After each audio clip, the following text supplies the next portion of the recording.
Hi survivors, it's me Purpose Ann reporting to you. Hope you guys are doing well because what's going on in this world apparently is not. Now right now Hurricane Ian hit South Carolina. There's still over 2 million people without power in Florida and without clean drinking water. They barely announced the water fact, but they talk about the power, which is obvious. Now, September 30th, Hurricane Ian started to knock out power in North and South Carolina. And on Friday, as utilities in Florida worked to restore service to the remaining 1.8 million homes, which are now over 2 million, and businesses that are still in the dark. And y'all, the grid, it doesn't come right back on. Sometimes it takes weeks or months. And that's why it's important for us always to stay prepared. There were about 4,700,000 customers without power in the Carolinas on Friday. In Florida, utilities have already restored service to almost half of the roughly 3.5 million customers that lost power as Ian crashed across the state on Wednesday and Thursday. A resurgent Hurricane Ian was headed for a second landfall in South Carolina on Friday, where power outages were starting to grow as the storm approaches. The U.S. National Hurricane Center said Ian was about to make a landfall and will produce life-threatening storm surge, damaging winds, and flash flooding in the Carolinas. The NHC said the system was located about 55 miles, that's 90 kilometers northeast of Charleston, South Carolina, at 2 p.m. and was packing maximum sustained winds of 85 miles per hour. Latest updates. U.S. House passes crucial stopgap government funding bill avoiding partial shutdown. Biden destruction from Hurricane Ian likely to be among the worst in U.S. history. Oh, those are just like briefings. In Florida, the utility with the most outages was Florida Power and Light Company, the FPL, a unit of Florida energy company Next Era Energy, Inc. FPL said it had already stored service to over 1 million customers affected by the storm, but anticipates some customers will face prolonged outages because portions of the electric system in Southwest Florida will need to be rebuilt rather than repaired. FPL said it had increased its restoration workforce from around 13,000 before the storm hit to more than 21,000 personnel, including mutual assistance from utilities and others in 30 states. Wow. So as we can see, there's still millions and millions and millions of people without power, and it's growing because now it's headed this way. Northeast, they've been giving briefings on the local news for people to get prepared. It's going to be a lot of rain in the morning, and a lot of rain on Sunday. And so, of course, I always keep staples, non-perishables, candles, batteries, all those great things that help us to survive these times. Y'all don't wait for something like this to happen, y'all. It's just a matter of time before it happens to most of us, a lot of us, because I just feel like these are the days and times that we're living in. So, make sure that you and your family have more than enough food and water, cleaning supplies, keep your houses clean because you don't want to wait for that grid to go down and then trying to be figuring it out. Things get really nasty instantly. And of course, more water than anything.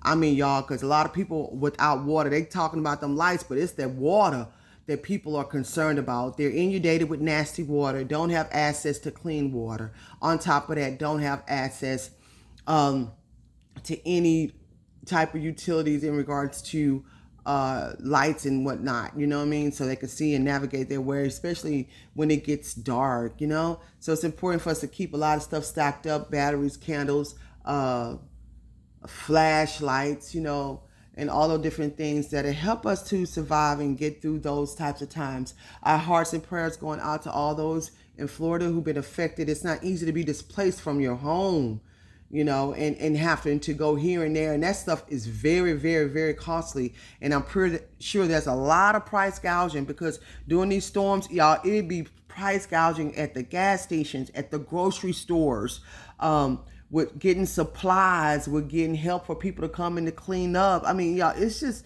really horrific. It's bad enough people have to go through what they're going through with the effects of the storm, but all the other things that are associated with the storm. For all those who have had loved ones and y'all have lost their lives, our hearts and prayers go out to you. It's not easy.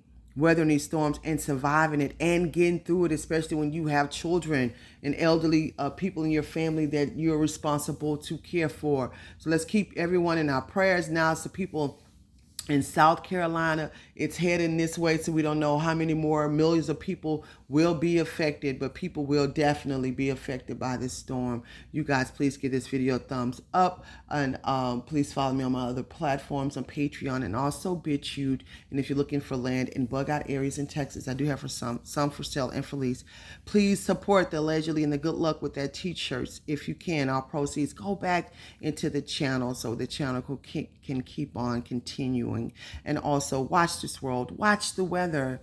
Please smell your water, and always please boil your water before you use it. Y'all, please get ready for these storms. It's not a matter if, it's a matter when it would hit all of us. It might not be this particular storm, but we're already in hurricane season, and so we know that the time is drawing near. Weatherman Plus say the month of October will be, a lot of storms, and I do believe, because every October it usually is, especially down there in Texas. Y'all, as we can see, as the years continue to go, these storms are becoming more and more and more dangerous, more and more severe.